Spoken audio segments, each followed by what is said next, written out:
Fala pessoal, tudo bem? Thiago aqui para mais um vídeo para vocês.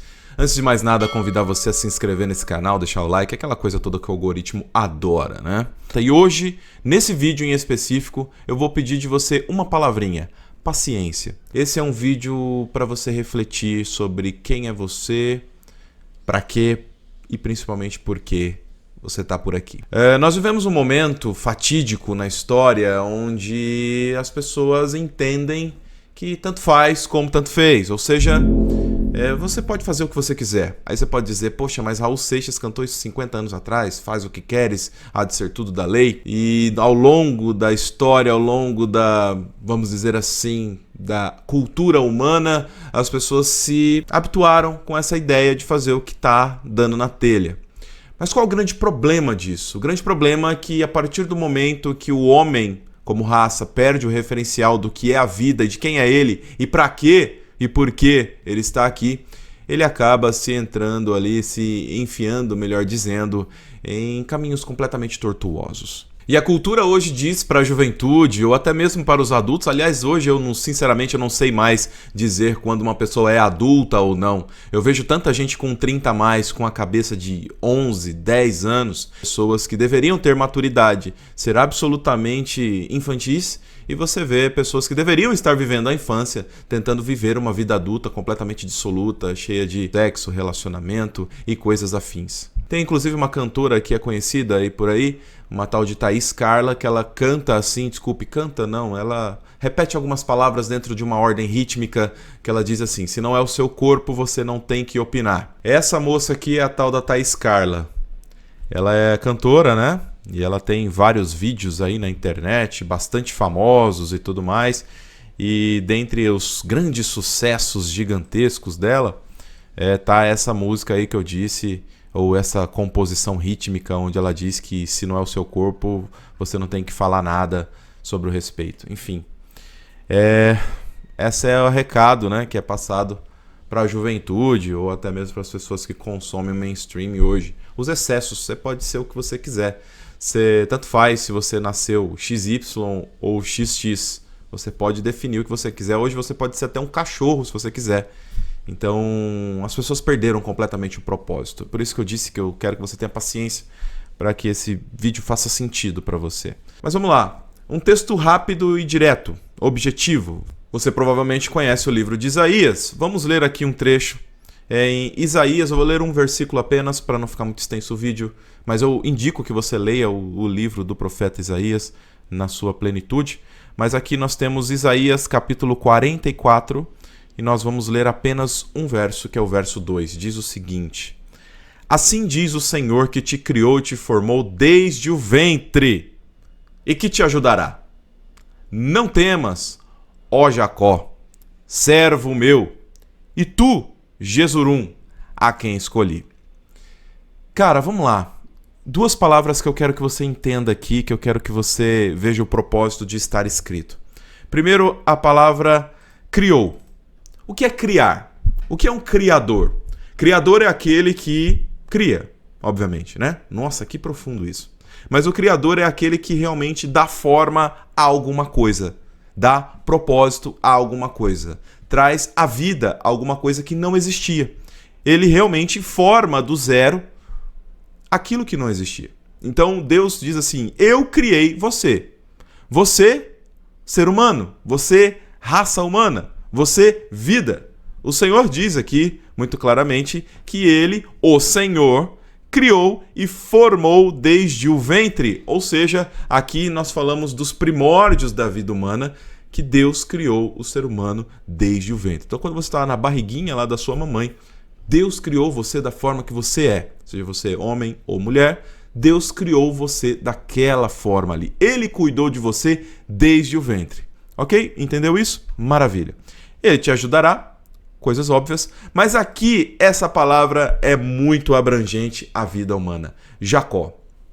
Aí você vai falar, cara, mas então quer dizer que esse verso está falando diretamente com Jacó, que foi um cara lá das antigas, que Deus falou com ele, blá blá blá, e aquela coisa toda, então não tem nada a ver comigo. Não é bem assim. A palavra Jacó, que é o nome Jacó, ele quer dizer enganador, né? Aquele que se apropria de algo que não é dele. é aquele que passa para trás.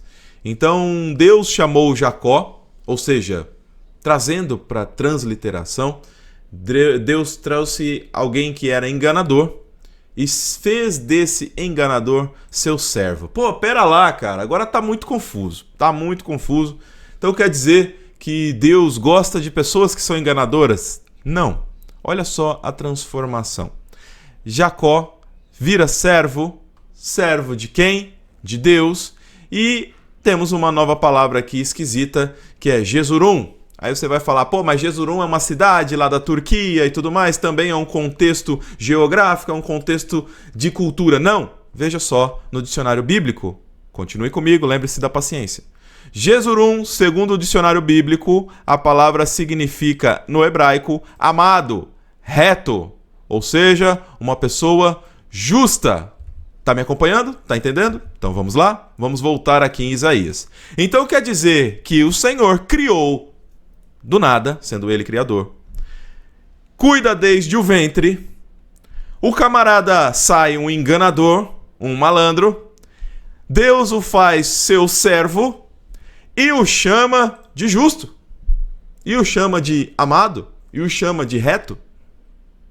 Essa é a transformação de acordo com o que Deus faz na vida dos seus. Então ele cria, ele forma no ventre, ele permite que você nasça e toma suas decisões. Você decidiu ser um enganador? Tudo bem, eu vou chamar você como meu servo.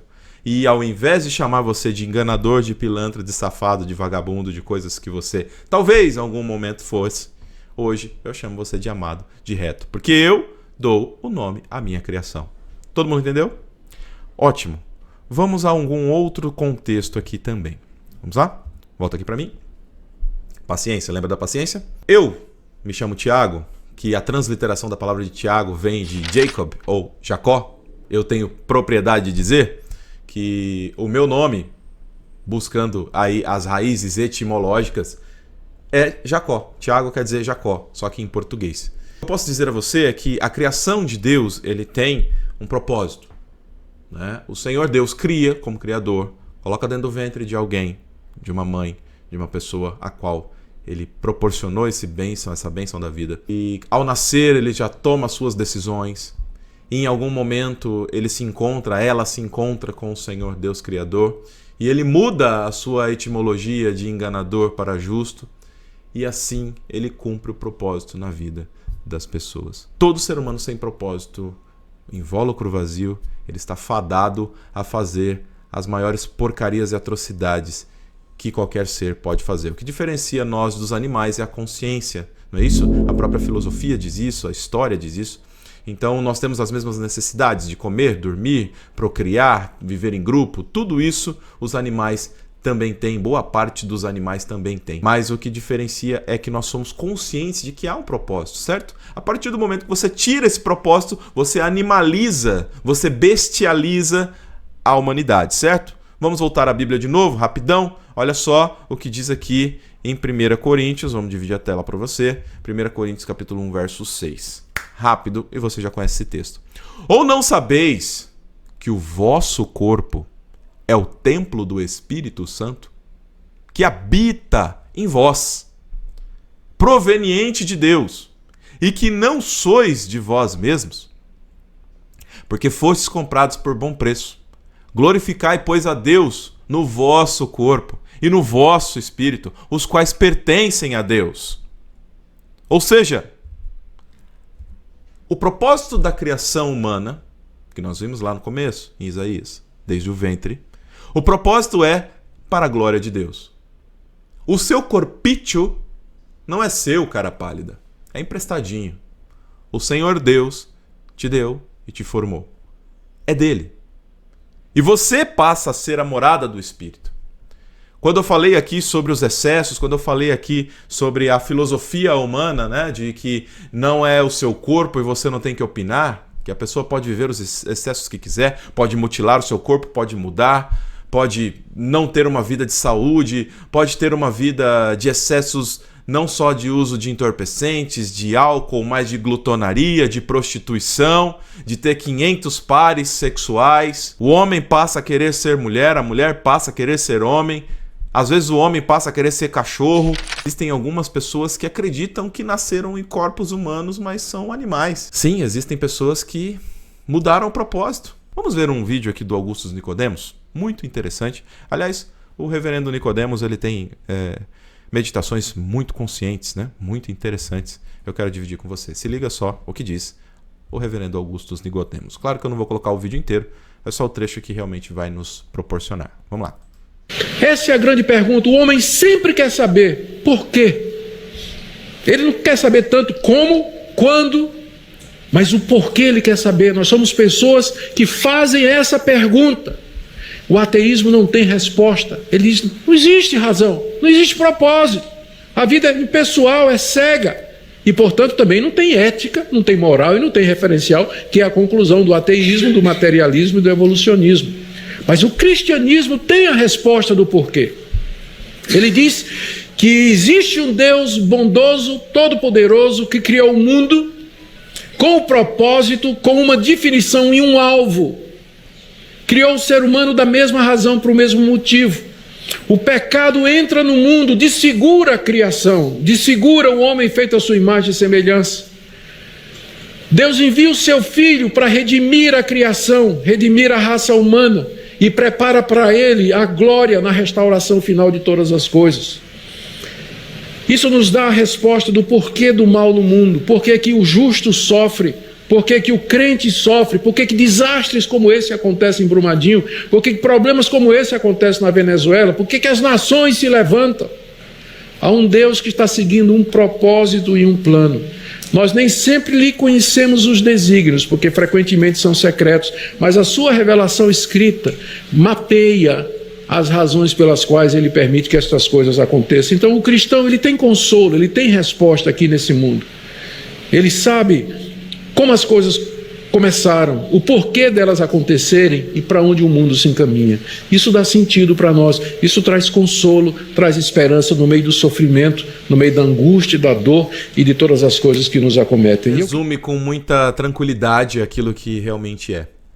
Tem um propósito na vida. Se o homem foi criado por uma razão, e essa razão é a glória de Deus, o seu corpo tem propósito. A sua função na sociedade tem propósito. A sua função na família tem propósito. Aquilo que você faz para a sua saúde tem um propósito. Aquilo que você faz nas suas decisões sociais tem um propósito. Absolutamente tudo que você faz tem um propósito. Não entre nessa ideia de que pode fazer o que você quiser, é o seu corpo, você faz o que você quiser. Não é o seu corpo, cara. Não é. Você não criou a si mesmo. Não é a sua propriedade, não é a sua casa, não é o seu emprego, não é a sua família. É tudo, absolutamente tudo de Deus. Sabe o que é seu? O pecado. Porque esse foi uma escolha da humanidade. O resto, tudo é de Deus. E olha só, para a gente terminar aqui, no nosso querido Evangelho. Obrigado, reverendo. Vamos lá. João, capítulo 8, versos 34 e 35 dizem o seguinte. Lembra da paciência, né? Então, continue com paciência aí. João 8, 34, 35 diz: Respondeu-lhes Jesus: Em verdade vos digo que todo aquele que comete pecado é servo do pecado. Ora, o servo não fica para sempre em casa. O filho fica para sempre. Simples e direto. Qual é o grande recado hoje da cultura mundial de uma forma geral? Tudo bem tomar posse daquilo que não é seu. Tá tudo bem enganar, mentir. Tá tudo bem você ter mais amor a coisas do que a pessoas. Tá tudo bem você deliberadamente maltratar outras pessoas em detrimento das outras pessoas para que você ganhe algum tipo de favorecimento. Tá tudo bem, tá tranquilo. O que eles não dizem é que essa liberdade, na verdade, é uma escravidão. E o grande barato da liberdade é saber que você não é de você mesmo, que você tem um Senhor. Só que a diferença entre ter Jesus como Senhor e ter o pecado como Senhor é que Jesus tem misericórdia de ti e te ama. O pecado não. O pecado ele só quer a sua destruição mesmo. E talvez, e agora eu vou dizer uma coisa que vai ficar um pouco esquisito, mas talvez a cantora, né, que diz que não é seu corpo, você não tem que opinar, talvez ela esteja com a razão. Só que a razão dela aponta para o Senhor errado. Pensa nisso. Propósito. Valeu.